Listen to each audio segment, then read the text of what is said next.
Bien écoutez, on va passer à notre dernier conférencier de l'année, dans le cadre de ce cours, qui est Patrice Simon, qui lui va vous apporter une vision, je dirais, un peu différente du domaine du stockage d'énergie, puisqu'il va parler directement de supercondensateurs.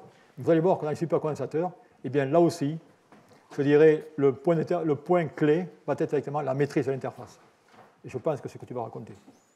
Donc, je vais vous parler de l'interface électrolyte dans les électrodes de supercondensateurs. Et comme je disais, c'est à leur façon aussi, ça va contrôler bien sûr la clé de la performance. Je ne vais pas vous faire un exposé sur la chimie du solide, puisque je suis absolument incompétent. Mais je vais vous parler des supercondensateurs et comment, quand on étudie ce qui se passe à l'interface électrolyte, on peut remonter à un peu tout ce qui se passe lors de l'absorption, les flux ioniques dans des milieux confinés et qui donnent lieu à des choses vraiment intéressantes. Alors juste un peu pour introduire ce que sont les supercondensateurs, qui sont beaucoup moins connus que les batteries. C'est le fameux diagramme de Ragon que Jean-Marie Tarascon vous a présenté tout à l'heure, avec la densité de puissance et densité d'énergie. Vous voyez qu'on a bien sûr les batteries lithium-ion, lithium-ion avancé ici, beaucoup d'énergie, peu de puissance. Et ici, en fait, on a les supercondensateurs qui sont des systèmes de puissance avec beaucoup moins d'énergie que dans les batteries. Donc, ce qu'il faut retenir, c'est qu'on a à peu près 40 fois moins d'énergie, de densité d'énergie, ou 20 fois moins de densité d'énergie dans les supercondensateurs. Mais par contre, on a 20 à 30 fois plus de puissance. Alors, ça donne des constantes de temps d'application de 30 secondes. On a peu d'énergie, mais on peut la charger et la décharger très rapidement. C'est vraiment le système. Alors, si on veut comparer, la batterie, c'est le marathonien, et les supercondensateurs, ce serait plutôt le sprinter. Donc, on a des performances intermédiaires avec ces systèmes entre condensateur et batterie. Alors, pourquoi ces performances intermédiaires? C'est parce qu'en fait, tout ça, ça provient de la façon dont est stockée la charge. Dans la batterie, ce sont des réactions redox.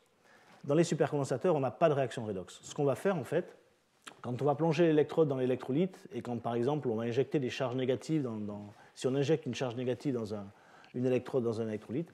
Ce qu'on fait dans toute réaction redox, c'est de venir ici faire l'absorption des contre-ions, les charges positives, à la surface de cette électrode pour neutraliser cette charge.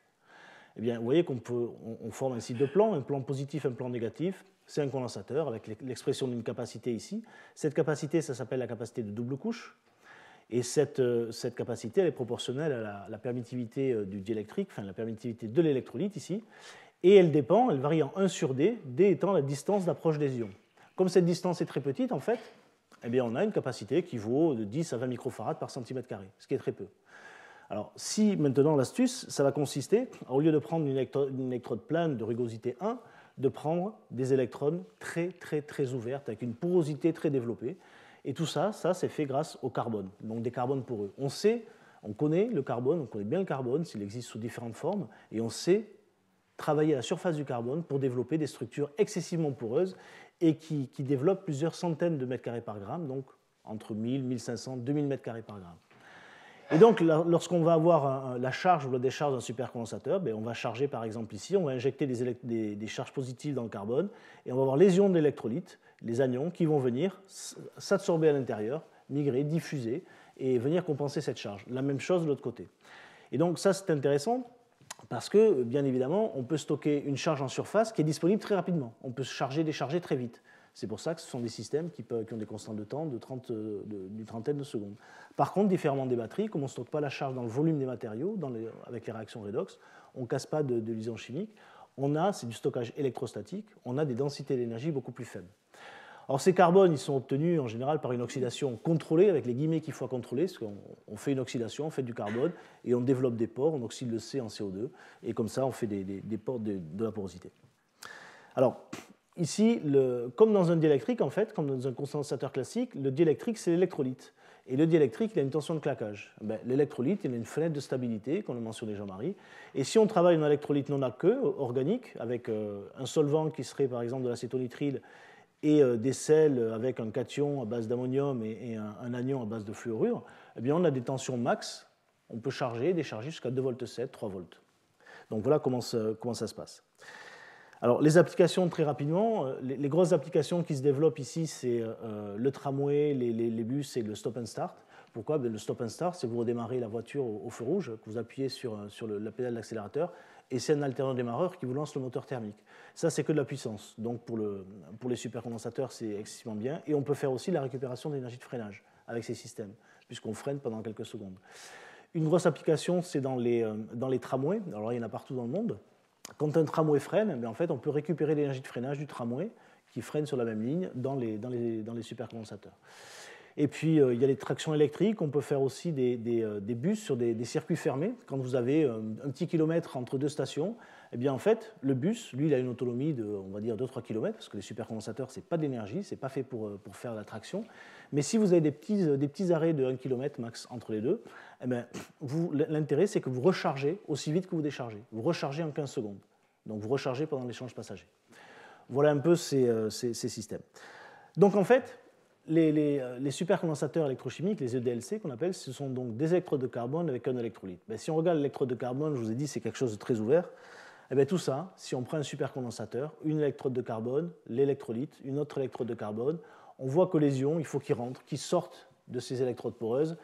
Et tout ça, ben, ça va exacerber le rôle des interfaces, puisque nous, ici, on a des électrodes de très grande surface, encore une fois. On a des surfaces développées, des surfaces spécifiques qui sont 30-40 fois plus grandes que celles des matériaux de batterie en moyenne, donc jusqu'à 2000 m² par gramme.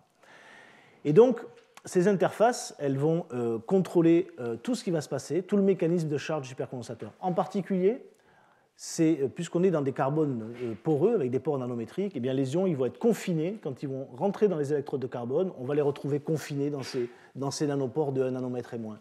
Qu'est-ce qui va se passer? Ben, tout ça, c'est les interfaces qui vont contrôler ça. En fait, quand on a ces interfaces de grande surface qui confinent les électrolytes dans des pores nanométriques, eh bien, il va falloir qu'on comprenne comment les ions vont rentrer dans ces pores, vont s'absorber, et comment vont se dérouler les flux ioniques à l'intérieur de ces structures nanoporeuses. Et là encore, c'est tout ce qui se passe aux interfaces. Et donc, ce qui est très important au travers de ces interfaces, c'est la relation entre la taille de pore et la taille des ions. Donc, en fait, les défis pour les supercondensateurs, c'est principalement d'augmenter la densité d'énergie. La densité d'énergie des condensateurs, c'est un demi de CV2. C étant la capacité, V la tension. Donc, le premier point, le plus facile, c'est de travailler sur la capacité. Et donc, encore une fois, travailler sur la capacité, ça veut dire comprendre comment l'électrolyte à l'intérieur va se déplacer, comment les ions vont s'absorber, l'environnement des ions dans ces systèmes en dynamique. Et ça, c'est quelque chose de très important. Ensuite, l'autre idée, c'est d'augmenter la tension de cellules. Alors bien sûr, ça c'est le Graal de tous les gens qui travaillent sur les batteries aussi, mais je vais vous donner un petit exemple. Nous, je vais vous montrer ce qu'on peut faire en utilisant les liquides ioniques sous deux formes, liquide ionique pur et liquide ionique à base de ionogène. Et puis enfin, je vous parlerai des perspectives, un peu ce qu'on peut espérer sur ces systèmes, sur ces matériaux dans les prochaines années. Donc on va commencer sur la capacité, et là je vais faire un petit historique, un petit retour en arrière. Donc c'était en 2006. Là vous avez ici, on prend des carbones, on va les tester. Il me manque un slide. Bon, eh bien, j'ai perdu un slide, c'est pas très grave. On prend ces carbones, on va les tester dans des électrolytes, on va mesurer la capacité de stockage des charges. Donc on va obtenir des farads. On connaît la masse de carbone qu'on a dans l'électrode. On a donc des farads par gramme. Et on divise par la surface spécifique, ça fait des microfarads par centimètre carré. Et là, on va rapporter ça en fonction de la taille moyenne des pores. Eh bien, sur cette vue très simpliste, vous voyez qu'on a un pore de carbone et on vient absorber les ions dans le pore de carbone. Ce n'est pas tout à fait la vérité. Et quand on est dans un électrolyte, encore une fois, solvant acétonitrile avec un gros cation tétraéthylammonium, un petit anion tétrafluoborate, il faut savoir que ces ions solvatés, ils ont une taille de 1,5 à 2 nanomètres. Ce qui veut dire que si on a un ion qui fait 1,5 à 2 nanomètres solvaté, bien, évidemment, on pensait bien sûr qu'il fallait des pores entre 2, 4, 5 nanomètres pour maximiser la capacité. Et bien évidemment, tout ce qui concernait les pores inférieurs à 1-2 nanomètres, donc des pores très petits, on pensait que ces pores étaient complètement inaccessibles puisqu'ils sont inférieurs à la taille des ions solvatés. Le problème, c'est que pour vérifier ça, c'était très compliqué parce qu'on ne savait pas faire de pores de carbone à porosité contrôlée dans le domaine, vous voyez, vers entre 0,5 et 1,5 nanomètres. Donc tout ça, c'était des supputations. Donc encore une fois, les micropores, les tout petits pores inférieurs à 2 nanomètres, inutiles parce que les ions ne rentrent pas. Eh bien, ce qu'on a fait il y a très longtemps, il y a une dizaine d'années, c'est on a essayé de synthétiser des carbones poreux avec une taille de pore très contrôlée, inférieure à 1 nanomètre. Et donc on est parti de carbure de titane, et on a fait la chloration ici, et à partir de cette chloration, donc vous enlevez le titane sous forme de gaz et vous obtenez du carbone. Et ce carbone, il est poreux, puisque dès qu'il y a un titane qui s'en va, il y a une lacune. Et si vous chauffez à différentes températures, les lacunes coalescent, et vous pouvez parfaitement contrôler la taille des pores en fonction de la température de synthèse. Là, je vous ai donné des exemples, par exemple un carbone qui est fait à 400 degrés. Si vous faites cette réaction à 400 degrés, ça c'est le volume poreux en fonction de la taille des pores. Vous voyez que vous avez un pic ici à 0,68 nanomètres. Donc vous faites des pores de 0,68 nanomètres, plus ou moins, on va dire plus ou moins 20%. Et en fonction de la température de chloration, on fait des séries de carbone avec ici des tailles parfaitement contrôlées, 0,6, 0,7, 0,76, 0,8, 1 nanomètre. Et donc là, on a été sûr de la taille de nos pores. Alors vous voyez, ce sont des structures, les structures réelles, enfin réelles, c'est la modélisation. Les pores, ils sont ici. Donc, on a fait les caractérisations de ces carbones, mais de façon très rapide. Vous voyez que la surface spécifique ici, en fonction de la température de chloration, ben, elle est entre 1000 et 1500 m² par gramme, très bien pour les applications supercondensateurs. Donc là, je devrais retrouver mon slide, voilà.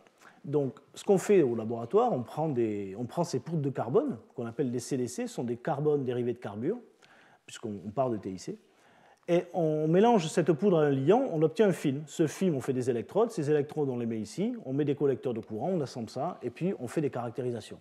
Alors, vous savez tous que Q égale CV, d'accord? Donc C est égal à I sur dV sur dt, mais vous voyez que si on considère que la capacité de double couche est constante, si on impose un courant de charge constant, eh bien dV sur dt, la variation du potentiel en fonction du temps, est une droite. Donc là, je charge à courant constant, j'ai une relation linéaire entre le potentiel et le temps, j'arrête un potentiel donné, 2,3 volts, et je décharge à moins I, voilà. Et par cette méthode-là, je mesure les capacités, donc ici, qui est inversement proportionnelle à la pente. Ici, c'est une deuxième forme de caractérisation, c'est une voltammétrie cyclique. Je contrôle ma vitesse de balayage, en millivolts par seconde, entre un potentiel minimum et un potentiel max. Eh bien, si dV sur dt est constant, par exemple plus 20 millivolts par seconde, si la kappa est constante, ça me donne un courant de charge constant. Vous voyez, j'ai un courant de charge constant. Et là, je reviens à une vitesse de balayage négative. Donc, en fait, quand j'ai un rectangle, c'est une signature capacitive qui fonctionne sur l'absorption des ions. Eh bien, tout ce qu'on a fait sur ces matériaux-là, ça, ce sont les points qu'on a obtenus avec nos matériaux qui ont des tailles de pores entre 0,6 et 1,5 nanomètres. Ben, vous voyez que, contrairement à ce qu'on pensait, au lieu que la capacité se casse complètement la figure, on voit que la capacité, elle augmente quand on va dans ces tout petits pores. Et si elle augmente, si la capacité augmente dans des pores dont la taille est inférieure à celle des ions solvatés, ben, ça veut dire que les ions peuvent se désolvater partiellement pour accéder à ces pores. Alors ça, c'était quelque chose d'un peu nouveau à l'époque, et puis depuis ce temps-là, on essaie de comprendre un peu comment ça se passe, comment les ions rentrent, sortent, quel est l'état de l'électrolyte quand il est confiné dans ces électrodes. Alors, vous voyez que ces résultats, ça montre qu'il faut oublier un peu la structure idéale avec la double couche sur chaque paroi des carbones et passer dans un système où on est très confiné. Donc, le modèle de Guy-Chapman électrochimique qui vous montre un peu comment la décharge de double couche ne s'applique plus quand on est confiné. Mais déjà, les structures réelles, c'est ça. Donc c'est complètement différent de pores cylindriques et parallèles. Et pour comprendre le confinement des ions, il faut aller vraiment chercher des informations à l'échelle très, très locale. Et donc, il faut des techniques complémentaires à l'électrochimie de base. Et je vais vous montrer trois points. Donc ça, ce sont ce qu'on a fait par des méthodes de microbalance à quartz électrochimique. Ensuite, des mesures par RMN in situ et des mesures expérimentales par diffusion des X avec de la modélisation, pour essayer toujours l'objectif de comprendre, caractériser l'électrolyte lorsqu'il est confiné dans ces pores. Alors, la microbalance à quartz électrochimique, c'est quoi? C'est une technique qui vous permet de mesurer la variation de masse d'une électrode lorsqu'elle est sous polarisation. Alors, c'est très simple. En fait, vous prenez un quartz piézoélectrique, vous déposez dessus du carbone avec un électrolyte, et ce carbone, en fait, il va venir adhérer au quartz, et ce quartz, vous l'utilisez comme une électrode de travail dans une cellule électrochimique. Et ce quartz, il a une vibration de résonance, il vibre à une fréquence de résonance. Eh bien, ce qu'on va faire, c'est qu'on va enregistrer au cours de la polarisation la variation de cette fréquence de résonance, et cette fréquence de résonance, quand la masse de l'électrode change, elle varie. Et on a une relation, la relation de Sauer-Brey, qui vous donne la variation de masse en fonction de la fréquence de résonance. Et donc, quand on va polariser nos électrodes, on va être en mesure de connaître la variation de masse très précise de ces électrodes. Eh bien, quand on fait des caractérisations électrochimiques, si on calcule la charge ici qui passe dans l'électrode, eh bien, la variation de la masse sur la charge, ça donne la masse molaire des ions adsorbés. Et c'est comme ça qu'on va remonter à ce qui se passe. Alors, je vais vous donner des exemples. Là, on a pris, par exemple, un carbone CDC de 1 nanomètre ici, et on l'a mis dans un électrolyte, vous voyez, le solvant c'est l'acétonitrite, L'électrolyte ici, c'est un gros cation, un imidazole, et un gros anion, un imide. Eh bien, on part ici du potentiel, ça c'est une voltammétrie cyclique, le courant en fonction du potentiel. Ce que je vous disais, c'est qu'on se déplace à une vitesse de balayage constante, négative, positive. Vous voyez, ça, c'est une signature rectangulaire, ça montre qu'on joue uniquement avec l'absorption, la désorption des ions. Là, on est dans les domaines des potentiels et des charges négatives, ce qui veut dire qu'on regarde l'absorption des cations. Ben, si on explore le domaine des potentiels positifs par rapport à l'OCV, ça veut dire qu'on regarde l'absorption des anions. Bien, quand on regarde ces courbes-là, ben, on a des signatures complètement capacitives, ce qui veut dire que les ions rentrent, accèdent aux pores. On a des pores de 1 nanomètre. On a une variation ici, ça c'est la variation de masse, ici, la variation de fréquence, pardon, et cette variation de fréquence, ça vous traduit une variation de masse de l'électrode pendant la polarisation. Alors ça c'est important, mais ici on a aussi une variation de masse pendant la polarisation de l'électrode. Ça veut dire qu'on va pouvoir essayer de détecter un peu qu'est-ce qui rentre et qui sort. Et ici, ce qu'on peut faire à partir de ces expériences, c'est qu'on peut intégrer la charge en continu, en fonction du potentiel, la charge Q qu'on injecte dans l'électrode. Et on va représenter la variation de la charge Q en fonction de la masse, et on va obtenir des masses molaires. Alors, si j'intègre encore une fois la charge sous la voltammétrie cyclique ici, je vais arriver à une variation de masse de l'électrode en fonction de la charge, pour les balayages en potentiel négatif, en charge négative, et les balayages en potentiel positif, en charge positive.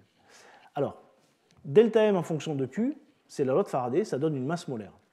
Nous, on a utilisé des ions, ici EMI+, et TFSI-. Alors, en charge négative, si j'injecte un électron, c'est un cation qui doit rentrer. Le cation, c'est EMI+, il fait 111 grammes par mol. Et bien, voici la droite qui donne une masse molaire de 111 grammes par mol. Si j'injecte une charge négative, une charge positive, c'est un anion qui rentre. Et voici la droite qui donne la masse molaire de l'anion nu, sans molécules de solvant, 280. Alors, on va regarder d'abord ce qui se passe en charge négative. Vous voyez qu'en charge négative, eh bien, j'ai une masse expérimentale qui est supérieure à la masse théorique qui doit rentrer. C'est-à-dire qu'en fait, je fais rentrer plus qu'un cation.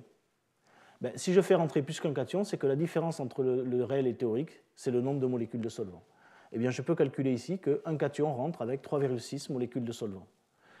Et dans l'électrolyte libre, un cation est entouré de 8 molécules de solvant. Ça veut dire que le cation, il rentre partiellement désolvaté. Et ça, c'était une mesure expérimentale de la désolvatation. Par contre, si je regarde ce qui se passe ici au niveau des charges positives, ben, vous voyez, j'ai deux zones. Ici, à faible charge, ben, j'ai une pente expérimentale qui est inférieure à la pente théorique. Alors ça veut dire quoi? Ben, ça veut dire que quand j'injecte, par exemple, une charge positive dans le carbone, eh bien, j'ai par exemple 0,5 anions qui rentrent et 0,5 cations qui sortent. Et c'est pour ça que mon delta M il est inférieur à la masse théorique. C'est-à-dire que là, j'ai un échange ionique entre les cations et les anions. Là, j'ai qu'un cation qui rentre pour compenser la charge négative, et ici, j'ai échange anion-cation. Et par contre, après, quand je vais sur des grandes charges, eh bien là, je récupère effectivement la masse théorique. Donc ça, ces résultats, ça nous montre que, en fait, ben, on a un mécanisme de stockage des charges différent suivant la polarité dans le carbone du supercondensateur. Ici, on est en charge négative, que des cations qui rentrent pour compenser les anions, les charges négatives. Et ici, en charge positive, j'ai un échange anion-cation. Alors ça, c'était ce qui se passait pour un carbone de 1 nanomètre.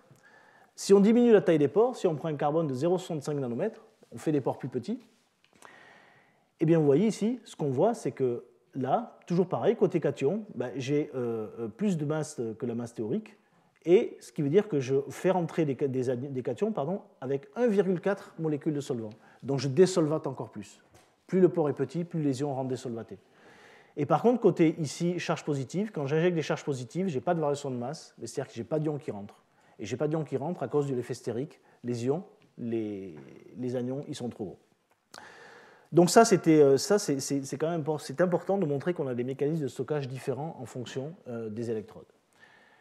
Mais en fait, le problème, c'est que quand on a par exemple une masse théorique de 179 grammes par mol, je vous ai dit que c'est un seul ion, un cation qui rentre, avec 2 molécules de solvant. Mais on peut très bien imaginer que c'est un cation qui rentre avec 5 molécules de solvant et 3 molécules de solvant qui sortent. Ça fait le même delta M. Alors ça, comment peut-on savoir comment discriminer entre les deux?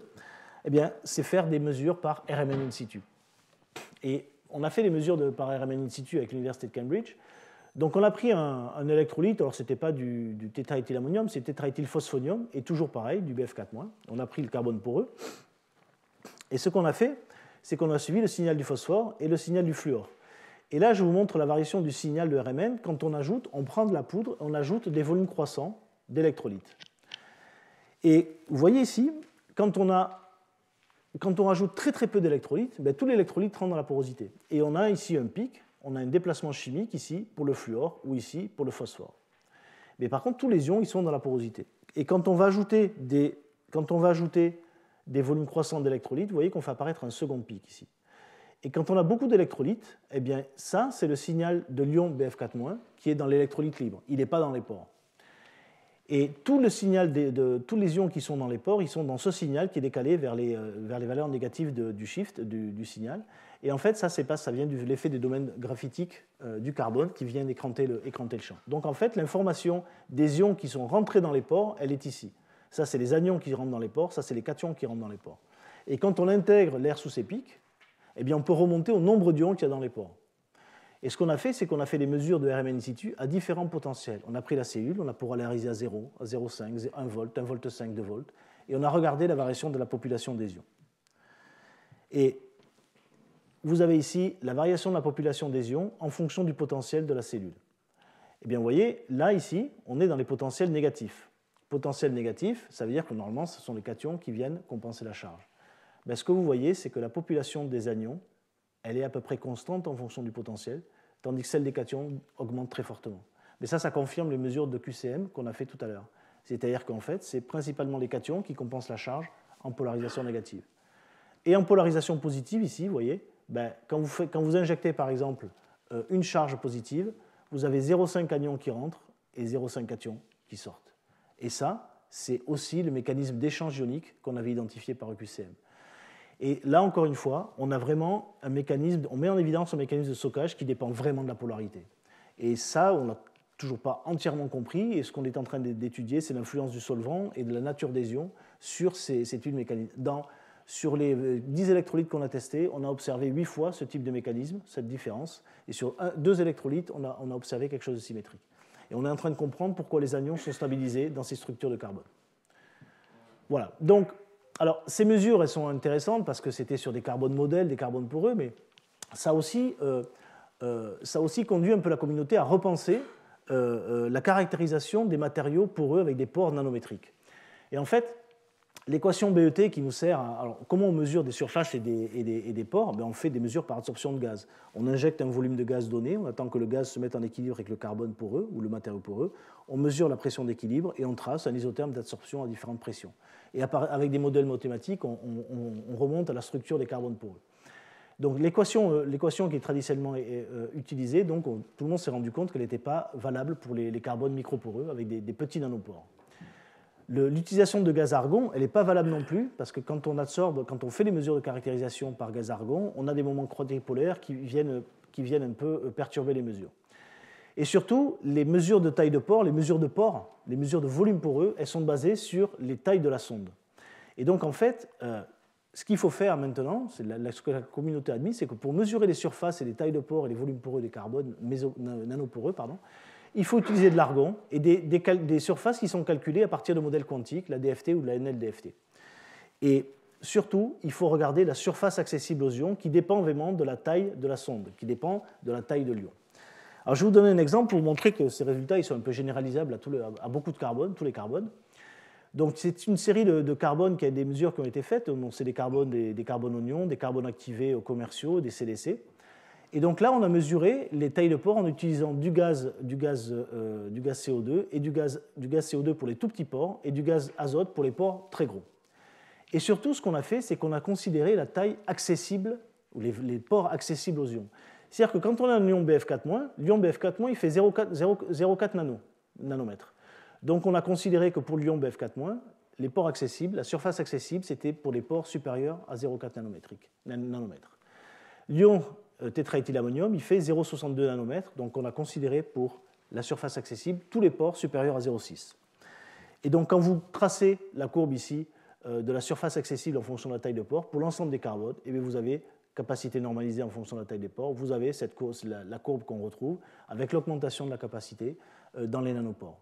Et donc ça montre un peu que c'est une généralisation de ce qu'on avait observé avec des matériaux modèles. Ça se généralise à tous les carbones poreux qu'on peut faire. Dès qu'on a de la nanoporosité, dès qu'on a des pores nanométriques, eh bien, on a une augmentation de capacité qui est due à la désolvatation des ions. Donc voilà. Alors, de façon pratique, ces résultats, ça veut dire quoi? Ça veut dire qu'avant, donc on est passé, aujourd'hui, ces carbones microporeux naturels, quand on les contrôle, quand on contrôle bien la surface, eh bien on peut atteindre maintenant des tensions de 3 volts par cellule, et ça, ce sont les supercondensateurs de Maxwell. Ça fait du 7 Wh par kilo. Donc ça, c'est 2016. Et puis, en 2018, très récemment, en janvier, d'autres sociétés, donc ce sont des carbones synthétiques microporeux qui sont inspirés des CDC. Vous voyez que là, vous atteignez des densités d'énergie de 9,5 Wh par kilo. Donc maintenant, les supercondensateurs, ils sont quasiment à 10 Wh par kilo. Alors ça a l'air de pas grand-chose, mais en fait, en 2005, on était à 4,5 Wh par kilo. On a doublé la densité d'énergie en disant, c'est pas beaucoup, je suis d'accord, mais ça montre que quand on travaille sur l'aspect un peu fondamental de l'absorption des ions, on peut vraiment comprendre des choses. Et là, on estime qu'on pourra arriver facilement à 15 Wh/kg, ce qui fait des constantes de temps de 45 secondes à la minute, et ça commence à devenir vraiment intéressant pour ces systèmes-là. Alors, si je reviens un peu à cette notion de solvatation, en fait, la notion de solvatation, c'est que vous avez un ion qui est entouré de molécules de solvant. Puis il y a des liquides, des électrolytes qu'on appelle les liquides ioniques, qui sont des électrolytes sans solvant. Ce sont des sels liquides à température ambiante. Donc c'est comme si vous prenez un NaCl, on le chauffe à 800 degrés, c'est liquide, c'est Na+, Cl-. Mais nous, on connaît des liquides ioniques qui sont liquides à température ambiante, et qu'est-ce qu'ils offrent comme caractéristique? Ils ont une grande stabilité en potentiel puisqu'il n'y a pas de solvant, il n'y a pas d'oxydoréduction du solvant. C'est que le sel qui est stable. Par contre, il y a une conductivité limitée à température ambiante, quelques millisiemens par centimètre, et en plus, la plupart du temps, en dessous de 0 degré, ils sont quasiment solides. Donc, il n'y a pas trop de conductivité à température négative. Mais par contre, ce qui est intéressant, c'est que c'est un électrolyte modèle, parce qu'il n'y a pas de cortège de solvatation, ce sont des ions nus. Là, on n'a pas de sphère de solvatation. On joue vraiment avec la taille des ions nus. Et si on regarde ces cations dont je vous parlais tout à l'heure, le cation Mi+, et l'anion TFSI-, on s'aperçoit que ce sont des ions qui ont une taille à peu près de 0,76 nanomètres, 0,79 nanomètres. Et il y a quelques années, on a refait nos expériences de capacité dans ces électrolytes. Donc ça, c'est la capacité en fonction de la taille des pores dans des électrolytes EMI, TFSI, seuls, nus. Eh bien, vous voyez que le maximum de capacité, on l'avait trouvé expérimentalement à 0,72 nanomètres, c'est-à-dire très proche de la taille des ions. C'est-à-dire que là, ce qu'on montrait, c'est que lorsque la taille des pores est proche de la taille des ions, eh bien, on a un maximum de capacité. Et ça, la question à l'époque, c'était pourquoi? Comment ça se fait qu'un ion peut rentrer dans un pore qui est à peu près de sa taille? Et comment ça se fait qu'on récupère un maximum de capacité? Et ça, c'est quelque chose qu'on a beaucoup étudié et dont on commence à avoir des réponses. Et ce qu'on a fait très récemment, c'est qu'on a étudié en fait le confinement de ces liquides ioniques, EMI-TFSI, dans des pores de carbone. Alors on a pris des carbones de 1 nanomètre et des carbones de 0,7 nanomètre. Et ce qu'on a fait, c'est qu'on a pris le carbone, on l'a imprégné de liquide ionique, et on a fait de la diffusion des X dessus, et après on a fait de la modélisation. Donc on fait la diffusion des X, on enregistre le spectre, on calcule les facteurs de structure réduits, on calcule les contributions, les interactions des ions, et on peut remonter l'organisation des ions dans les pores. C'est ce que je vais vous montrer là. Là, vous avez les diagrammes de diffusion X du liquide ionique cristal, lorsque c'est un solide, du liquide ionique liquide, et du liquide ionique confiné dans des carbones de 1 nanomètre, et du liquide ionique confiné dans des carbones de 0,7 nanomètre. À partir de ces spectres de diffusion, ce qu'on fait, c'est qu'on calcule les facteurs de structure réduits, on fait de la modélisation, et vous voyez, ce qu'on fait, c'est qu'on prend le liquide, on a pris d'abord le liquide, le EMI-TFSI liquide sans carbone, hein, qui est vraiment dans son élément liquide, et on est venu, ici, là vous avez le spectre noir, c'est celui-ci, on est venu, grâce à la modélisation, recalculer le spectre théorique, donc ça, le spectre théorique, c'est le noir, pardon, et le spectre réel, c'est celui avec les petites sphères. On est venu recalculer ce spectre théorique, mais grâce à la modélisation, par des méthodes de Monte-Carlo, on a accès aux interactions anion-anion, cation-cation, anion-cation, et on a accès aux interactions intramolécules. Et ça veut dire que grâce à ça, grâce à cette modélisation, on peut remonter à la localisation géométrique des ions dans les pores. Et si on prend la transformée de Fourier de ça, on fait ce qu'on appelle la distribution de densité électronique de fonction radiale. Là, vous avez ici la densité électronique en fonction de la distance. On prend par exemple les anions, on regarde les interactions anion-anion ici. D'accord ? Anion-anion, TFSI, TFSI. On prend un anion et on va regarder, en partir de cet anion, dans la direction du port, où est le maximum et le minimum de densité électronique, c'est-à-dire où sont ses plus proches voisins. Donc ça, c'est en nanomètres. Et ce que vous voyez, c'est que lorsque le liquide, on est en milieu complètement liquide, ici, on a un minimum, ici à peu près à 0,4 nanomètres. Et lorsque vous confinez l'électrolyte dans un port de 1 nanomètre, on change ici un peu, ce minimum, il augmente un peu. Et lorsque vous confinez à 0,7 nanomètres, là, vous voyez que ce minimum, il augmente beaucoup. Et c'est très significatif. Et ça veut dire quoi ? Ça veut dire que lorsque le liquide ionique est confiné dans le port, on a un anion qui vient très proche d'un autre anion. C'est-à-dire qu'on crée des paires anion-anion, on crée aussi des paires cation-cation. Et ces paires anion-anion, elles existent uniquement lorsque l'électrolyte est confiné. Et ce que vous voyez ici, c'est que si on prend un anion, et on va regarder autour d'un anion, ici par exemple dans le liquide, combien on a de cations et combien on a de cations. Un anion, c'est une charge négative. Normalement, il est entouré de cations. Vous voyez, c'est ce qu'on voit. Dans le liquide seul, un anion central, il est entouré de cations. Là, il y a un petit résidu d'anion. Bref. Quand vous confinez, rien ne se passe. Dans un port de 1 nanomètre. Pardon. Et quand vous confinez dans un port de 0,7 nanomètre, vous voyez qu'autour d'un anion, on a des anions qui viennent se rapprocher. On crée des paires anion-anion qui n'existent pas dans l'électrolyte libre, parce que les paires anion-anion, c'est les interactions de Coulomb qui gouvernent leur distance d'équilibre.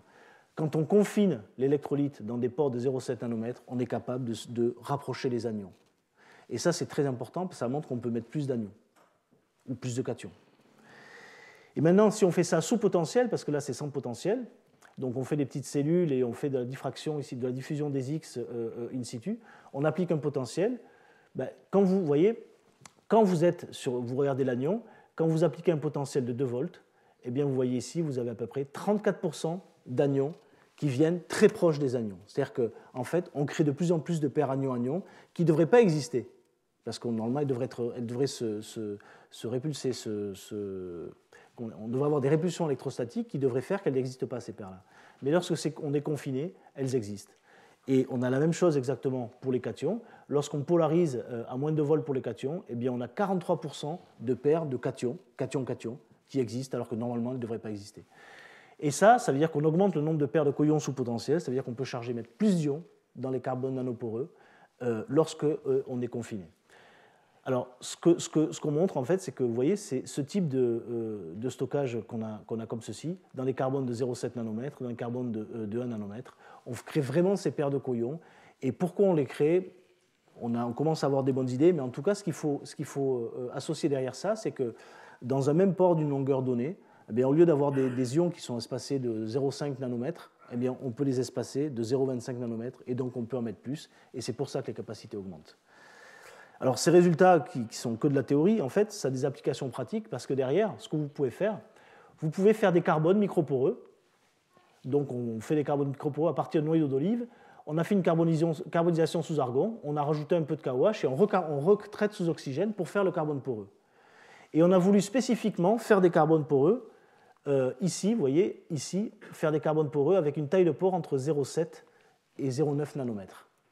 D'après ce qu'on a vu, à 0,7 nano, on confine au maximum et on est capable de charger au maximum d'ions. Ce sont les mesures par modélisation et diffusion d'X. Ces deux carbones-là, un 4 et un 5, ce sont les meilleurs compromis avec le maximum de pores entre 0,7 et 1 nano. Quand on met ces carbones et qu'on les utilise dans l'électrolyte EMI-TFSI, dans le même électrolyte, ça, ce sont les voltammogrammes qu'on obtient. Vous savez, signature capacitive rectangulaire, ça veut dire qu'on joue qu'avec l'absorption des ions. Et on obtient des capacités de 180 farads par gramme. Un carbone normal dans un électrolyte liquide, il fait 120 farads par gramme. Donc on a une capacité de 180 farads par gramme pour ce carbone, dont la taille de pore a été à peu près contrôlée dans un liquide ionique. Et on a des courbes de puissance, la variation de capacité en fonction de la densité de courant, qui sont vraiment très bien, avec plus de 70 farads par gramme pour une densité de courant de 9 ampères par gramme. Alors ces valeurs, ça ne vous parle pas beaucoup, mais juste pour vous dire que ce sont les meilleures performances en carbone qui ont été reportées à ce jour dans un électrolyte EMI-TFSI pur, grâce au contrôle de la taille des pores et grâce à la compréhension de ce qui se passe aux interfaces. Donc voilà, et c'est vraiment le contrôle d'interface carbone-électrolyte est vraiment crucial pour l'optimisation des performances dans les électrodes de supercondensateurs. Alors je vais passer au point 2, qui est essayer d'augmenter la tension de cellule. Et là, je vais vous montrer un peu ce qu'on fait. Alors, toujours pareil, on va essayer d'utiliser les liquides ioniques. Alors les liquides ioniques, ce dont je vous ai parlé là, c'était à température ambiante. Parce que les liquides ioniques, si vous vous souvenez, sont des électrolytes sans solvant. Ils ont deux défauts majeurs. Un, la conductivité qui n'est pas très très bonne. Mais surtout, dès qu'on baisse un peu la température, ils sont solides, quasiment. Alors, ce qu'on a essayé de voir, normalement je dois avoir une animation, mais il n'y est plus, c'est qu'on a fait des mélanges de liquides ioniques. Pourquoi on s'est intéressé à des mélanges de liquides ioniques? On a essayé de mélanger des liquides ioniques pour diminuer la température de solidification. On est parti d'un liquide ionique pipéridinium 1,3 FSI. Ça c'est le cation, ça c'est l'anion. Pardon, ça c'est le cation, ça c'est l'anion. Et ça c'est des mesures par DSC, par calorimétrie. Et là vous voyez un pic. Donc ça c'est le pic de solidification, de fusion, pardon, à 6 degrés C. Donc ce liquide ionique seul, température de solidification 6 degrés C.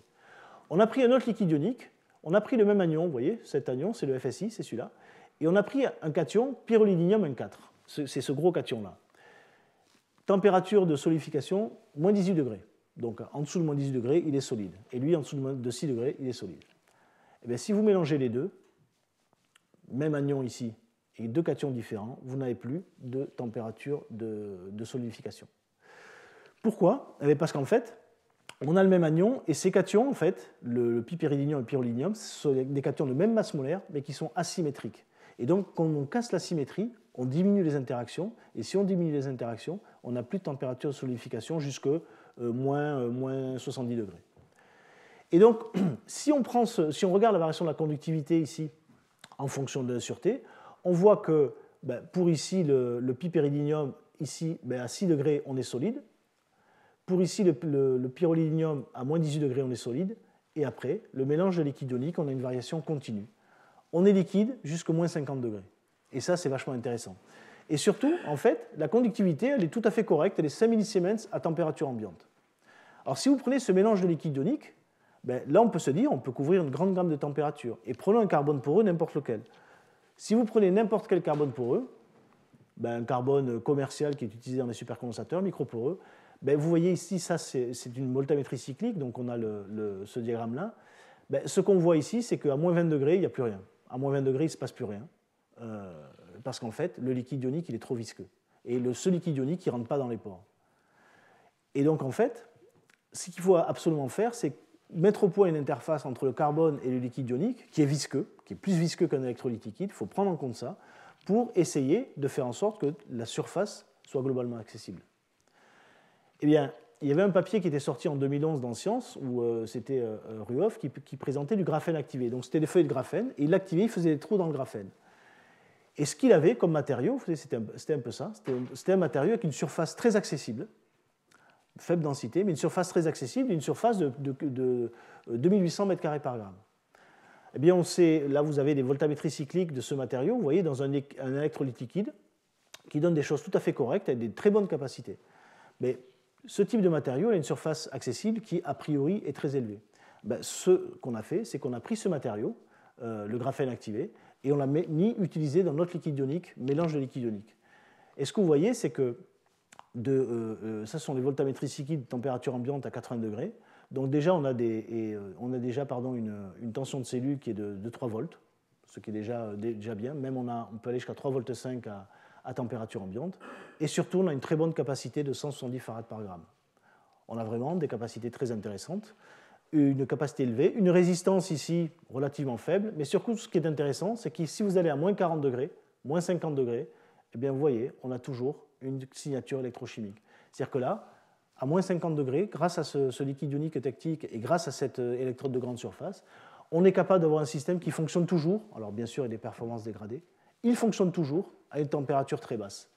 Et donc ça, ce type de liquide ionique, ce mélange de liquide ionique eutectique qui permet de descendre à très basse température, c'est aujourd'hui ce qui permet de couvrir la plus large gamme de températures de moins 40 à plus 100 degrés. Alors, bon, c'est intéressant, mais Jean-Marie l'a présenté. Donc, nous, on a un problème dans les supercondensateurs, on utilise l'acétonitrile. Et du point de vue de la sécurité, ce n'est pas très bien. Donc il y a de plus en plus de travaux qui se dirigent vers la réalisation de supercondensateurs tout solides. Alors je mets des guillemets à tout solide parce que ça n'a rien à voir avec le tout solide qui a été présenté par Jean-Marie Tarascon avec les oxydes ou les sulfures de conducteurs ioniques solides. Nous, c'est plutôt des tout solides, ce sont des espèces de gels qui sont plus ou moins solides. Et en particulier, il y a des électrolytes ionogels qui ont été mis au point par Jean Lebideau à l'IMN à Nantes. Et ces électrolytes ionogels, ça consiste en une matrice de silice, SiO2, dans laquelle on va venir à l'intérieur emprisonner du liquide ionique. Et alors c'est relativement simple, on fait une réaction sol-gel, donc on prend des précurseurs de silice, donc des étoxysilanes, et on prend un peu d'acide pour catalyser, on chauffe tout doucement pendant 20 minutes, et on va avoir une réaction d'hydrolyse-condensation, on va former la matrice de SiO2 au fur et à mesure. Et au bout de quelques minutes, dans cette matrice en train d'être formée par réaction sol-gel, on rajoute le liquide ionique, notre mélange de liquide ionique. Donc on rajoute ça là-dedans. Et quand vous faites ça, à la fin, vous obtenez, après refroidissement, après 5 jours de séchage à 50 degrés, vous avez ici, vous voyez, c'est un gel qui est relativement dur. Et ce gel, si vous regardez sa conductivité en fonction de la sûreté, vous voyez que ce ionogel, en fait, il est solide jusqu'à... il a une conductivité qui est très bien jusqu'à moins 50 degrés. Donc ce ionogel, c'est de la silice rigide avec du liquide ionique à l'intérieur. Comme on utilise le liquide ionique eutectique, on descend jusqu'à moins 50 degrés en température d'utilisation. On a essayé d'utiliser ce ionogel dans les supercondensateurs.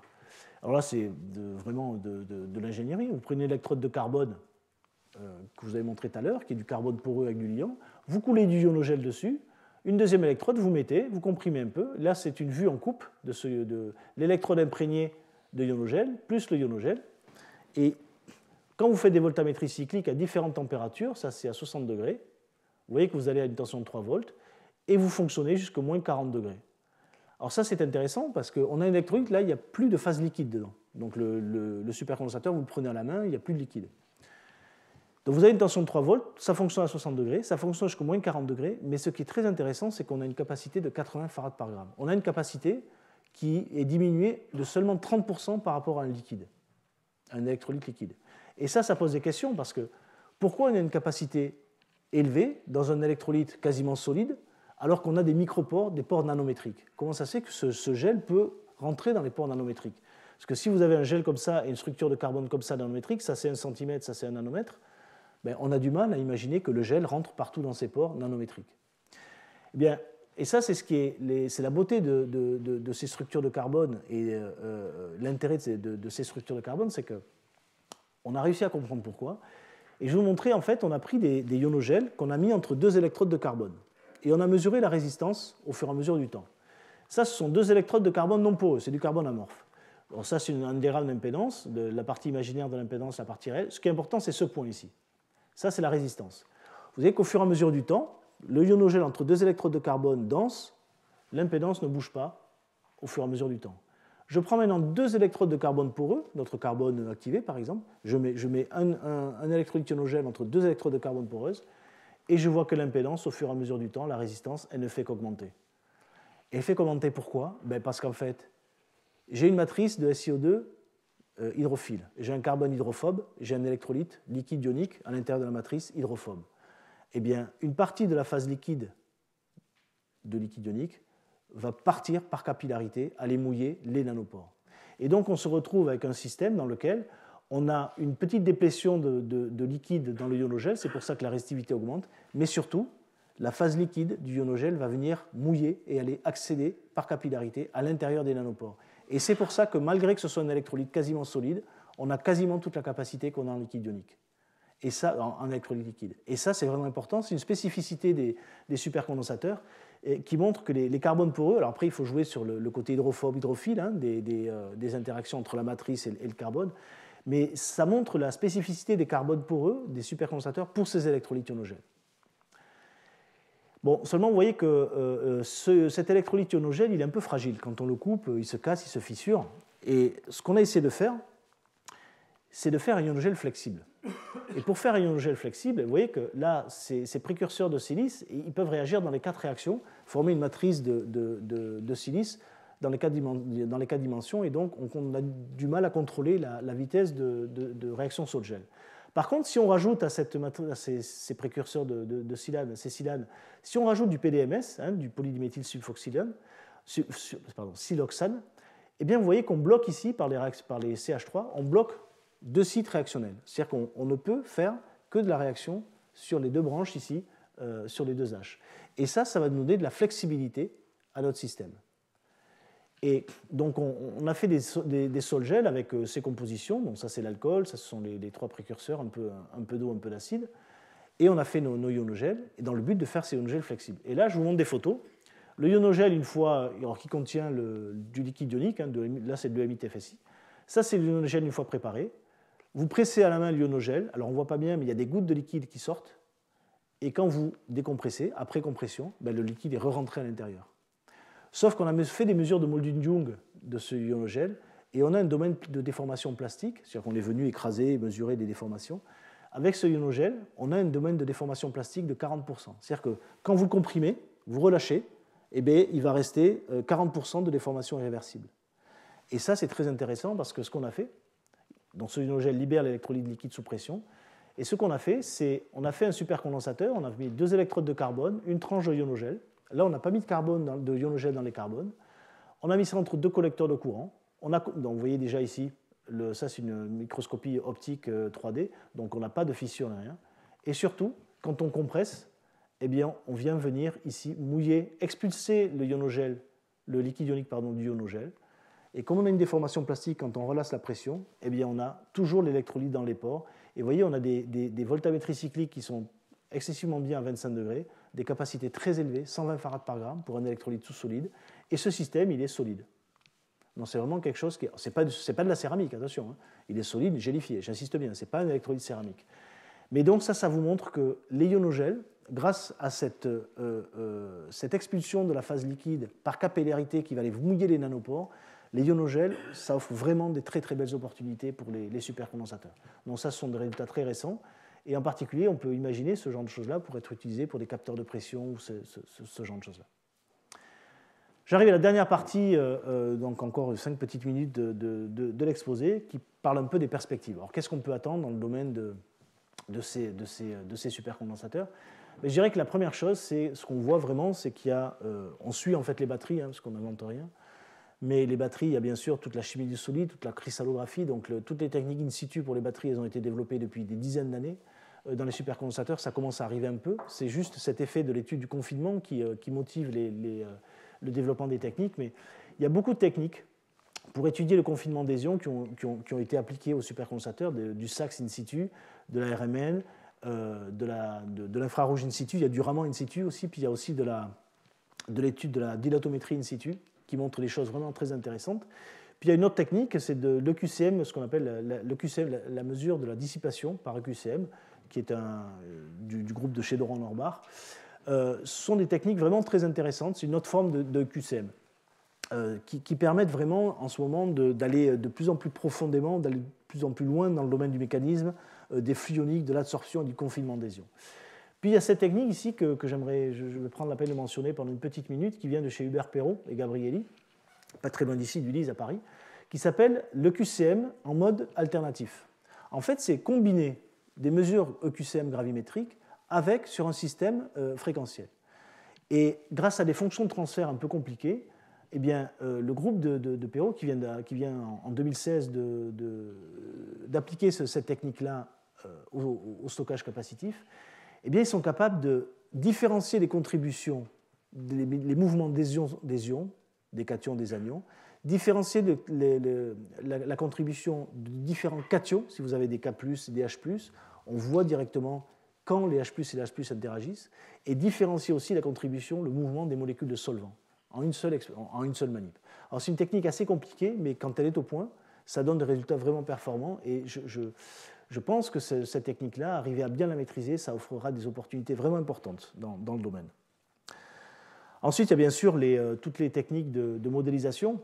Dans ce que j'ai montré un peu, c'était les premières modélisations. Vous voyez que quand on confinait les ions, on désolvatait partiellement par rapport au gros cortège solvatation. Après, il y a eu beaucoup de modélisations sur des carbones idéaux, des nanotubes, etc. Puis des modélisations sur des carbones un peu réels.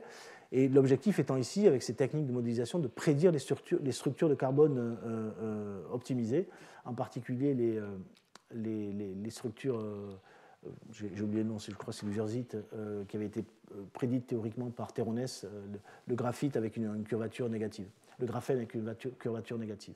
Donc tout ça, c'est un outil précieux pour essayer de nous donner des indications vers quel type de structure aller et après les réaliser.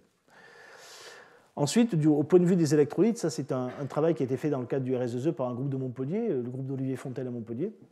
Ils ont changé un peu le paradigme, ils ont travaillé sur l'électrolyte. Ils se sont dit, bien voilà, l'électrolyte, on peut essayer de stocker les charges dans l'électrolyte. Ce qu'ils ont fait, je vous ai parlé de l'EMI-TFSI, eux ils ont utilisé du BMI-TFSI, mais ils l'ont fonctionnalisé. C'est-à-dire qu'ils ont pris du BMI, ils ont fonctionnalisé avec un groupe redox dessus.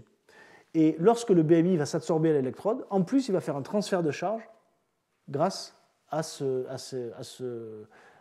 redox qui est fonctionnalisé. Ils ont fonctionnalisé les cations et les anions. Et donc quand on charge et qu'on décharge, on vient en plus de la double couche, on vient transférer un électron. Et c'est ce que vous avez ici. Ça, c'est l'électrolyte, un carbone qui cycle, c'est le courant en fonction du potentiel, dans un électrolyte BMI-TFSI non modifié. Et ça, c'est le même courant dans un électrolyte BMI-TFSI modifié. Donc le BMI et le TFSI ont un greffage avec des molécules redox. Et vous voyez que vous doublez la capacité. Et ça, c'est quand même une solution très élégante et puis un concept un peu différent, innovateur, qui devrait permettre d'augmenter la capacité et la densité d'énergie. Et puis il y a aussi ce qu'on appelle les matériaux pseudo-capacitifs. On sort du carbone. Là, vous voyez, cette voltammétrie cyclique, elle est rectangulaire, elle est symétrique. On a l'impression que c'est de l'adsorption, que c'est du carbone. En fait, non, c'est du RuO2. Et le RuO2 en milieu acide, il va venir se protoner, il va venir se réduire en intercalant protons et jouer sur le couple RuO2, RuO2-X. Eh bien, la réponse électrochimique de ce type de matériau, c'est un rectangle. On dirait vraiment un stockage capacitif, mais c'est du pseudo-capacitif parce qu'il y a du redox. Ce sont des réactions redox rapides, confinées à la surface et qui montrent une signature capacitive. L'intérêt, c'est que comme on a une contribution redox, on augmente beaucoup les capacités. L'inconvénient, c'est que ça cycle un peu moins bien que les condensateurs carbone-carbone. Puis le RuO2, c'est un peu cher, donc ce n'est pas forcément très utile. Alors il y a aussi un autre matériau, il y a le MnO2, qui présente la même similarité, mais le MnO2, il a une capacité pas très très élevée, en fait, comme celle des carbones, donc ça ne présente pas trop d'intérêt. Mais il y a des matériaux, des nouveaux matériaux, enfin nouveaux, qui ont été sortis il y a 5-6 ans, qu'on appelle des Ti3C2, ce sont des carbures de carbone, des carbures de titane 2 dimensions, 2D, qui sont obtenus par exfoliation, bref. Mais ces matériaux, lorsqu'on les met en milieu acide sulfurique, pareil, on a ici le titane qui va changer de degré d'oxydation en prenant des protons et des électrons, et on va jouer sur une réaction pseudo-capacitive sur le titane. Et si vous regardez les voltammétries cycliques, elles sont symétriques. Alors on voit bien les pics redox, mais ils sont très rapides. Et donc c'est ce qu'on appelle un pseudo-capacitif. On a des capacités très élevées avec ces matériaux, 3 fois celles du carbone, et puis des capacités volumiques excessivement élevées. Par contre, on est toujours en milieu aqueux, H2SO4, donc on a une petite tension de cellule de 1 volt. Et là, il faut vraiment travailler à comment faire fonctionner ces matériaux de très forte capacité en milieu organique, dans des électrolytes non aqueux. Ça, c'est un gros challenge, mais il y a vraiment des pistes pour y arriver. Et puis un dernier exemple, c'est ce qu'a fait Bruce Dunn récemment. Donc Bruce Dunn, il a travaillé sur du NBDO5, la lithiation, la réaction d'intercalation des ions lithium dans le NBDO5. Vous voyez, ce NBDO5 un peu spécial, une structure cristallographique un peu spéciale, ça donne une voltammétrie cyclique ici un peu capacitive. Mais il a fait autre chose. Il a réussi à créer une architecture d'électrodes à partir de graphène fonctionnalisé. Il est venu décorer de graphène les petites particules bleues, là vous voyez. Il est venu décorer sur du graphène des particules de NBDO5. Il a fait une structure 3 dimensions avec son graphène. Et donc, en fait, ça veut dire qu'on a un réseau percollant, conducteur électronique, mais aussi un réseau très poreux qui permet une diffusion très rapide des ions Li+. Et là, vous voyez, il est capable d'avoir des capacités de plusieurs milliampères-heure par centimètre carré d'électrode avec des vitesses de décharge relativement importantes. Et ça, c'est très important. Je pense qu'on peut se servir de ce type de structure comme plateforme pour déposer d'autres types de matériaux, en particulier du pseudo-capacitif. Voilà, donc écoutez, c'est un peu, la fin de ce que je voulais raconter. Puis les messages principaux, c'est que effectivement, les supercondensateurs sont des systèmes qui permettent d'aller à des densités, d'avoir des vitesses de charge et des charges très rapides, beaucoup moins d'énergie que dans les batteries. Alors, il y a beaucoup de choses, ce sont des systèmes a priori très simples, mais on se rend compte que plus on essaie de comprendre comment les ions rentrent dans cette structure de carbone poreuse, plus c'est compliqué. Et il y a encore de très belles choses à regarder. C'est un domaine qui est en pleine évolution et pleine ébullition en ce moment. Alors bien sûr, ça n'a rien à voir avec le domaine des batteries, il y a moins de pression dessus, mais c'est quelque chose qui se développe beaucoup. Et puis les performances de ces systèmes commerciaux arrivent maintenant vraiment à maturité. On les utilise vraiment maintenant partout. Alors je vais juste remercier les collègues permanents de Yuri Gogotsi à Drexel, Bruce Dunn UCLA, Claire Gray à Cambridge et Kaneko à Shinshu, puis remercier les sponsors et le réseau sur le stockage électrochimique de l'énergie. Et puis voilà, le groupe qu'on est à Toulouse, on n'est pas beaucoup, mais on est 4 permanents, et puis on essaie de s'internationaliser beaucoup, même si c'est beaucoup vers les pays asiatiques de l'Est. Et je voulais aussi beaucoup, bien sûr, vous remercier pour votre aimable attention.